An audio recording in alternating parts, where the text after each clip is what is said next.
Homme de communication, François Despnous a d'abord été journaliste avant de rejoindre une célèbre agence de publicité. Mais c'est finalement par l'écriture qu'il se fait connaître du grand public avec un premier roman en 1995, Gégé, sélectionné pour le Goncourt du premier roman.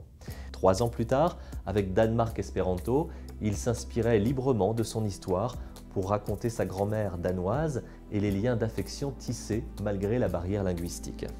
De François Despnous, on retient aussi Les Papas du dimanche ou 2 jours à tuer, 2 titres adaptés au cinéma avec succès. Enfin, en 2014, il recevait le prix Maison de la Presse pour son roman Le Réveil du cœur, que l'on pourrait sous-titrer Le vieil homme et l'enfant. Ainsi donc, François Despnous s'est révélé avec une écriture sensible, bienveillante, dans des histoires faisant la part belle aux sentiments, aux liens familiaux, à ce que l'humain a de plus généreux.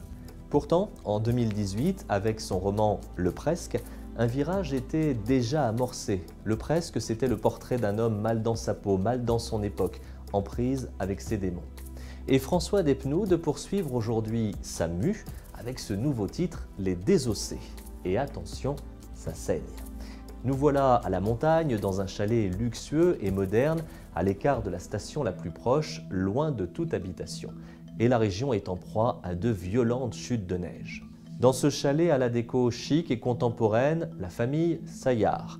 Il y a le père, Marc, un homme d'affaires redouté qui a fait fortune, son épouse, Lise, dont il a été réellement amoureux, mais qui depuis se prélasse dans ses fourrures en vidant la cave du chalet. Il y a aussi leur fille Juliette, joliment snob et insignifiante, et leur futur gendre, Éric, qui en mettant le grappin sur la fille de la famille a surtout trouvé une sécurité financière et professionnelle. Pour parfaire ce cluedo des montagnes, une domestique dévouée et discrète, la délicate Rose, et Slavko, l'homme à tout faire dont le passé en ex-Yougoslavie en effraierait plus d'un. Le décor est donc planté.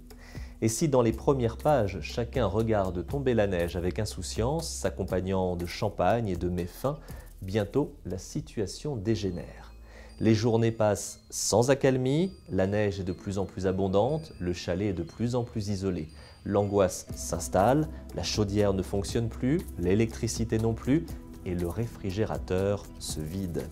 Avec une écriture efficace empruntant au code du thriller, François Despnous nous entraîne dans une implacable histoire de famille où chacun règle ses comptes, où les zones d'ombre éclatent au grand jour, où le vernis social craque. Livrés à eux-mêmes, aux portes de la folie, nos protagonistes vont être confrontés au plus terrible des tabous humains, l'anthropophagie. L'instinct de survie fait place à la sauvagerie. Quand le huis clos prendra fin, le feu aura retrouvé sa vocation originelle et les fourrures de mode leur simple rôle de peau de bête. Comme à l'aube de l'humanité, une humanité à réinventer.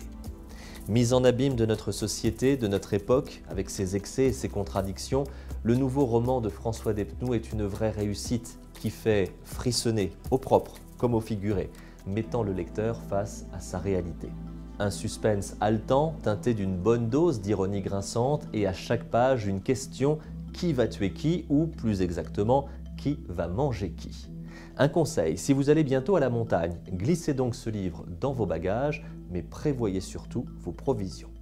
Attention, âme sensible, s'abstenir, car s'il est savoureux, le nouveau roman de François Despnous est surtout sanglant et carnassier. Les Désossés de François Despnous est publié aux éditions Anne Carrière.